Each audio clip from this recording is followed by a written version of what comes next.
karena Allah telah membuka selebar-lebarnya tentang jalan-jalan kebenaran. Pak Jokowi dinyatakan ijazahnya asli, baik dari SMA maupun kuliah. Kalau sudah keluar hasil pembuktian ijazah asli Pak Jokowi, sekarang Roy Suryo mau apa? Mau ngapain? Tifa? Tipu? Rismon? Egy Sujana? Masih mau tetap nginep di rumah sakit? Fadilah? Mau lanjut ketabrak kereta? Itu yang tompel siapa itu? Apa mau sering-sering berantem sama petugas? Si Abraham Samad? Gimana? Masih mau mewawancarai para penipu ini? Rafli Harun? Profesor? Gimana ini? Apa masih mau mengupayakan untuk menyebar fitnah lagi? Gimana ini? Apa nggak percaya sama hasil yang ditemukan oleh Bareskrim? Semua bukti-bukti sudah disampaikan. Kalau saya lihat dari komentar-komentar pembenci sih, masih saja ada pertanyaan tuh. Mana ijazahnya? Kok cuma selembar kertas yang dibaca? Ijazah, bukti-bukti, skripsi, lembar pengesahan, koran, tempat penerimaan koran di mana Pak Jokowi diterima di Sipan Maru, kemudian ujian-ujian, nilai-nilai ujian, semuanya akan diperlihatkan di tempat yang semestinya, yaitu di meja hijau. Bukan di internet. Nanti kalian palsukan lagi. Seperti ijazah Pak Jokowi yang disebar oleh orang PSI, terus kalian edit-edit, dibikin gelap. Kan kalian kurang ajar, ya. Kalau orang PSI itu menampilkan ijazah asli, difoto, ditaruh di X. Tapi kalian ambil dokumen itu, kemudian kalian ubah. Kurang ajar kalian itu. Dan akhirnya ketahuan ini, ya. Ijazah SMA-nya asli. Kemudian ijazah UGM-nya asli. Bahkan disertai dengan bukti-bukti. Bukti-bukti yang sangat lengkap loh. Dengerin nggak kamu? Jangan masih terus ngotot. Ya. Kalian ini sebenarnya orang waras apa enggak sih? Hah? Udah dikasih bukti-bukti segini banyak masih aja. Masih ngotot. Pokoknya Pak Jokowi harus palsu ijazahnya. Pak Jokowi harus malu. Pak Jokowi harus dipermalukan. Indonesia harus revolusi. Sebagaimana yang beredar ini nih. Ajakan revolusi ini. Saya tahu ini siapa yang menyebarkan ini. Nih. Siapa yang menyebarkan ini nih? Ini adalah kejadian tahun 98. Rekaman salah satu wartawan asing tahun 98. Kalian buatkan sebuah video. Ditaruh di situ katanya Indonesia revolusi. Itu sama juga kalian ini ngajak revolusi. Kemudian ada di situ orang asing ngomong pakai bahasa Inggris. Seolah-olah orang asing memberitakan berita hoax. Padahal ini memang kejadiannya benar tahun 98. Maksudnya apa disebar sekarang? Ngajak rakyat revolusi. Ini siapa nih yang nyuruh nih? Ada kaitannya nggak dengan kubunya Roy Suryo, tipu Rismon, Abraham Samad, Rafli Harun, si Tompel, Fadilah, Kurnia, bener orang HTI, FPI, mantan-mantan jenderal. Ada hubungannya itu? Kalian ini membuat gaduh. Indonesia ini sedang membangun menuju emas. Indonesia sedang berbenah. Indonesia saat ini sedang menuju ke tingkat yang lebih tinggi, sedang tinggal landas. Tapi kalian nggak suka. Kalian selalu bikin gaduh. Kalian selalu membuat suasana tidak nyaman, mengganggu pemerintah. Kalian orang-orang pinter loh. Harusnya kalian itu membantu pemerintah. Membantu pemerintah menjalankan program-programnya, bukan membuat gaduh, memprovokasi dengan isu-isu yang nggak masuk akal. Saya sudah bisa tahu bahwa itu semua fitnah, rekayasa. Dan kalau kalian nggak ada yang bayar, bohong. Kalian orang pintar, kalian lulusan UGM, tapi kalian sendiri tidak percaya dengan UGM. Kalian itu orang-orang hebat. Bahkan Amin Rais, Bapak reformasi, ya, yang dulu kita gadang-gadang untuk jadi presiden, tapi akhirnya dia tidak memilih jadi presiden, karena ternyata presiden itu rendah di saat itu. Kedudukannya lebih tinggi MPR yang bisa memecat presiden. Akhirnya Amin Rais memilih menjadi ketua MPR. Dan sekarang jadi apa Amin Rais? Harusnya bisa menjadi cahaya yang terang buat kita yang muda-muda dengan ilmu dia itu. Menjadi lampu yang padam. Bukan menerangkan, malah memadamkan. Membuat kita kegelapan. Tapi lucunya dia ikut-ikutan teriak Indonesia gelap, Indonesia gelap. Justru mereka ini yang membuat Indonesia menjadi gelap. Karena ilmu yang harusnya menjadi cahaya buat Indonesia tidak diberikan untuk hal-hal positif. Tapi dipadamkan ilmu kalian itu. menyesatkan informasi-informasi yang keluar dari mulut kalian. Semuanya menyesatkan. Tifa dengan ijazah S1, S2 dari UGM tidak bisa memberikan ilmunya buat bangsa ini, buat rakyat, buat yang muda-muda, tapi justru memprovokasi.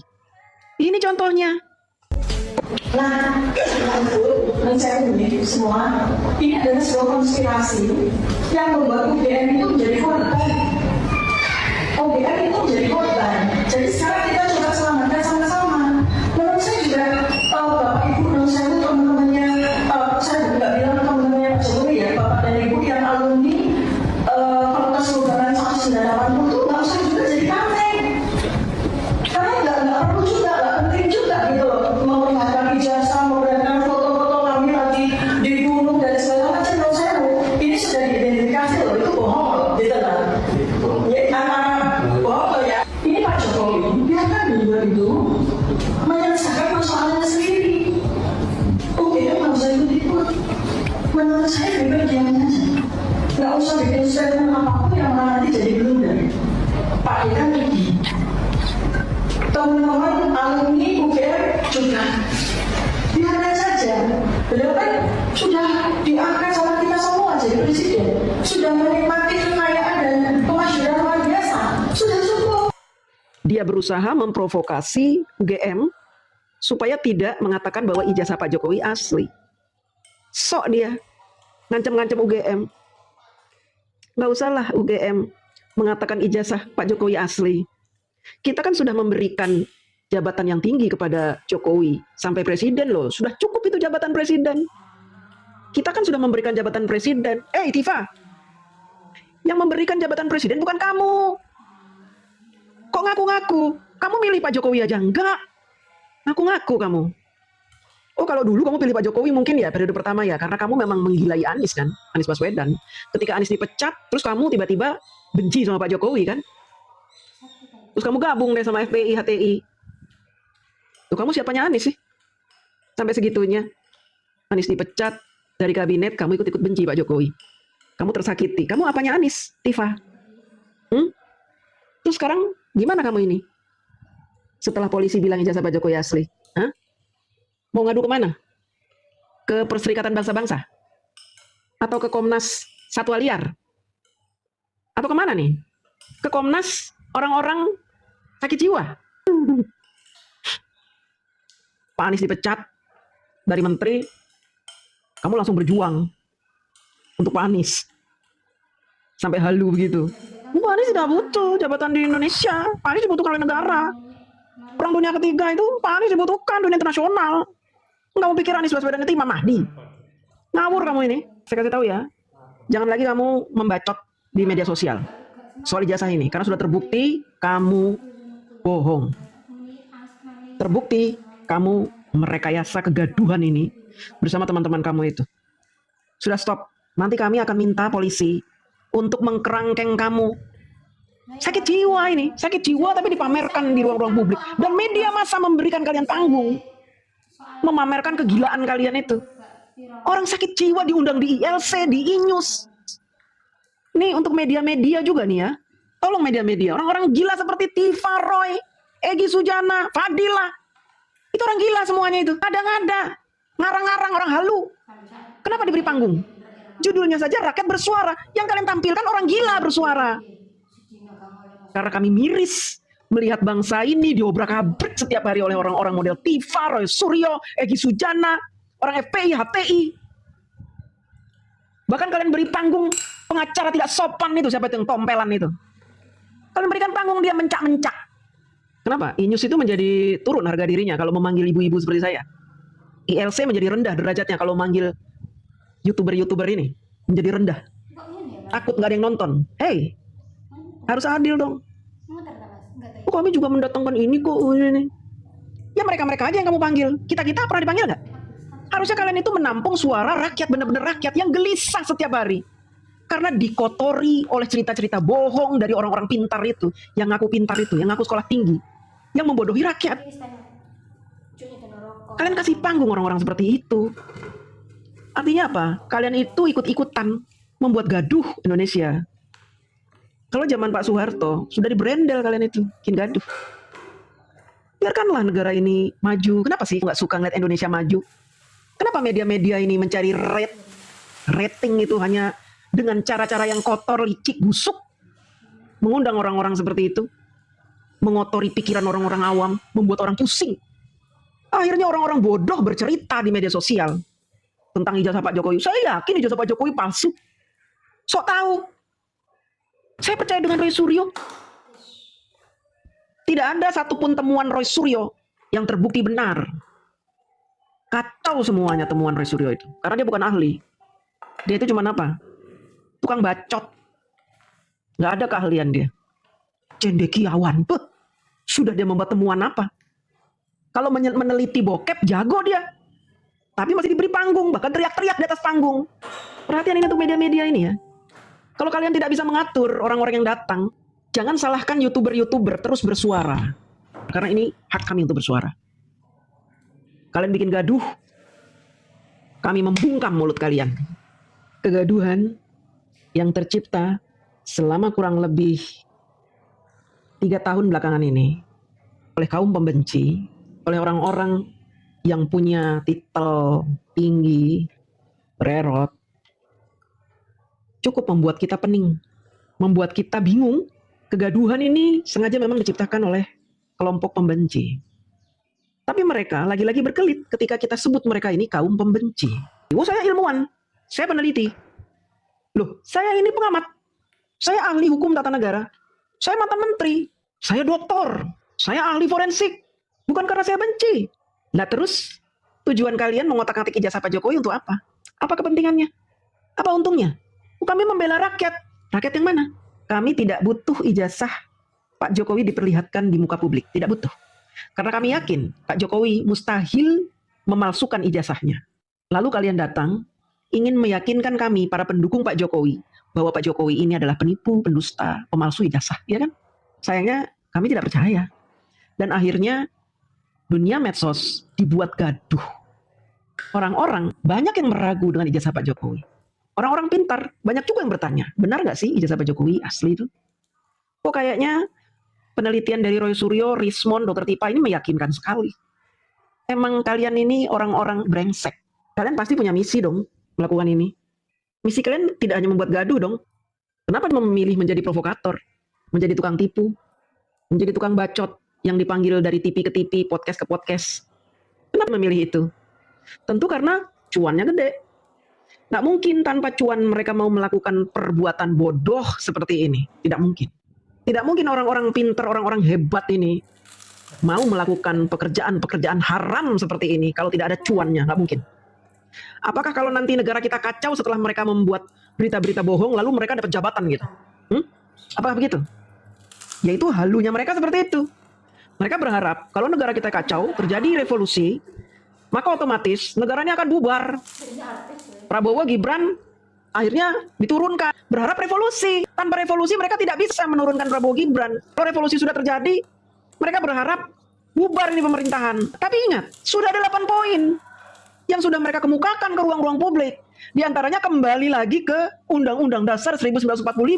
Mereka ingin kembali lagi ke zaman Orde Baru.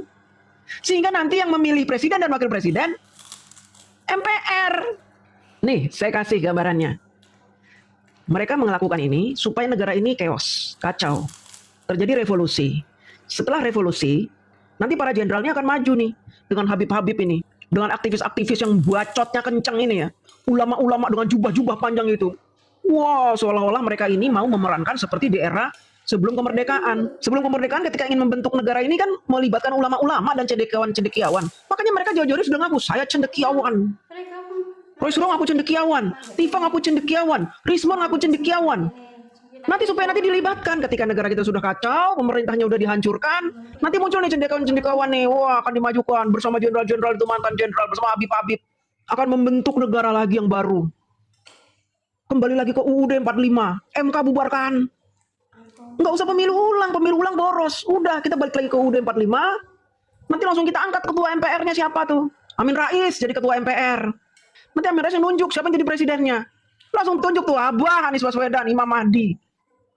Berhayal mereka ini. Ntar mereka ingin menciptakan sejarah para cendekiawan, Tifa, Roy Suryo, Rismon sudah mencetak sejarah baru, pembubaran pemerintahan Prabowo Gibran dengan perjuangan-perjuangan yang melelahkan. Sejak tahun 2014 yang gagal menjatuhkan Jokowi, akhirnya berhasil melengsarkan Gibran dan Prabowo. Nah nanti mereka berharap kalau sudah ditunjuk nih oleh MPR, presidennya siapa, wakilnya siapa, menteri-menterinya siapa, mereka dapat jatah masing-masing. Habib Rizik, Menteri Agama, Tipa, Menteri Kesehatan, Rismon, Menteri Menristek, Fadilah, Menteri Perbacotan itu Fadilah, Rafli Harun, Kemenkumham, Abraham Samad, Kejagung, Egy Sujana, jadi Menteri Sakit-Sakitan, Kurnia, jadi Menteri apa tuh? Terus si Tompel jadi apa itu? Pikirin tuh Tompel jadi apa? Orang HTI itu. Saya heran orang HTI masih dikasih panggung aja sih. Tolong dong ya, kalau negara ini mau aman damai, jangan kasih panggung orang-orang itu. Bacotnya tuh udah gak pernah sekolah. Ngapain dikasih panggung? Model-model si Tompel itu merusak mental bangsa. Ini negara kita ini yang punya adat ketimuran, sopan, menjadi kayak dia itu, petantang-petenteng gitu. Semua orang ditantangin. Tolonglah media-media, jangan kasih panggung ini orang-orang brengsek ini, semua ini. Nih. Jangan kasih panggung mereka. Dan kini, ketika pengadilan nanti memutuskan mereka harus ditahan, mereka wajib menerima. Dan kami rakyat Indonesia sangat tidak rela jika mereka dimaafkan. Pak Jokowi, jangan maafkan mereka. Mereka tidak layak dimaafkan. Karena kalau mereka dikeluarkan, bacotnya itu ngerusak nanti. Ngerusak tatanan negara. Penjara aja bareng metikus itu. Jangan dikasih tempat atau fasilitas-fasilitas yang bagus. Gabung, campurin aja sama residivis itu. Jangan kasih ampun. Dan kami rakyat Indonesia akan memanjatkan puji dan syukur kepada Allah Subhanahu wa taala jika mereka semua dipenjara tanpa pengampunan. Terima kasih.